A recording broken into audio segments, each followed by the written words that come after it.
pour comptabiliser, enregistrer, saisir les recettes encaissées par chèque bancaire, le mode de paiement était chèque bancaire, c'est très simple. On va faire la même chose que tout à l'heure.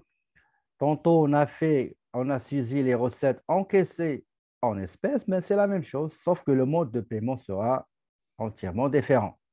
On reste dans le module client et frais. On cherche facture des clients, facture, créer une facture de vente ou facture de frais. D'accord? Donc, je vais aller chercher le premier client qui est Société ProData. Donc, Société ProData. Le mode de paiement, c'est comptant, c'est par chèque, pardon.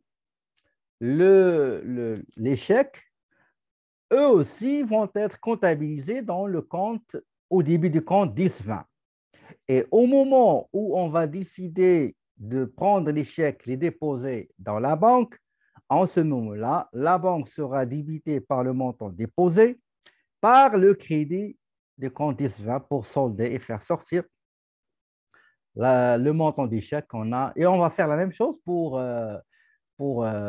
l'espèce encaissée qu'on a comptabilisée dans ce compte-là qui est 10-20. Voilà.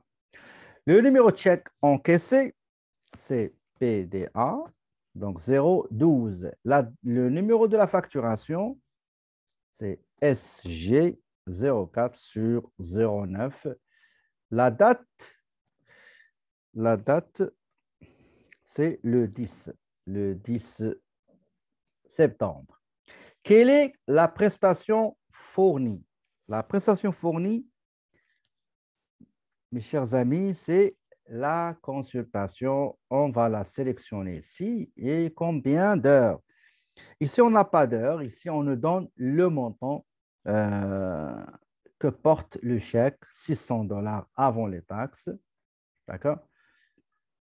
Donc, avant de valider, je dois vérifier à travers et grâce au journal général, s'il vous plaît, il faut se familiariser avec un réflexe automatique qui doit venir à votre esprit, c'est visualiser le journal général pour vérifier. Donc j'ai consultation, transaction, OK, c'est bon.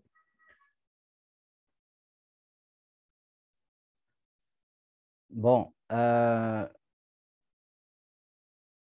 donc j'ai vérifié dans le, comment dirais-je, dans le journal général, je valide tout ça, traité, et voilà. On passe à la deuxième recette encaissée par chèque bancaire de la part du client SOS Soft. Donc, je vais aller chercher SOS Soft.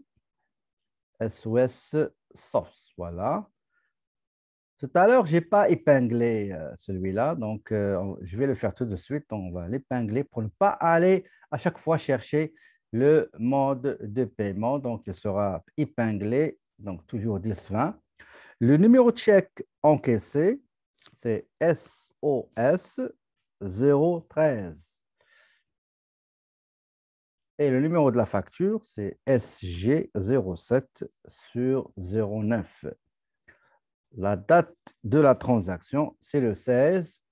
La prestation fournie, c'est la formation. La formation, le chèque porte, donc c'est 100 $ avant les taxes. Donc, si vous avez des remarques à faire, vous pouvez les mettre dans la boîte consacrée au message. Je visualise avant de valider cette écriture comptable. La date le 16, donc 10-20, 41-10. OK, c'est bon.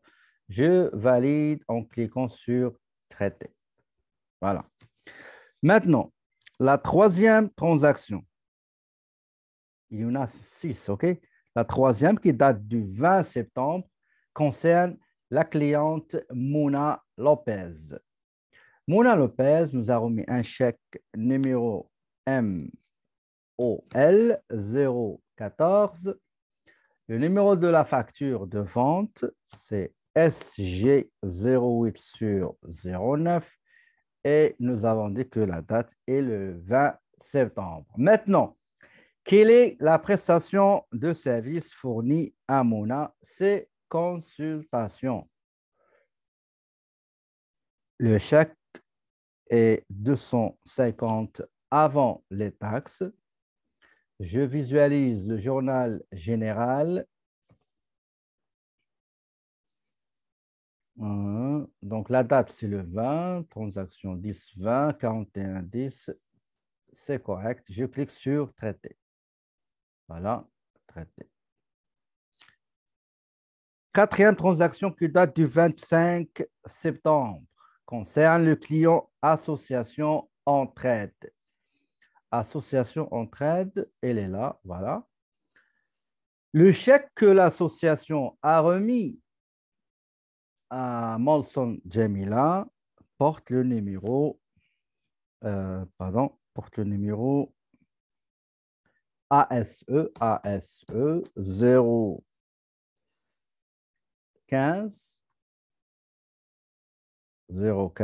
Le numéro de la facture, c'est SG10 sur 09.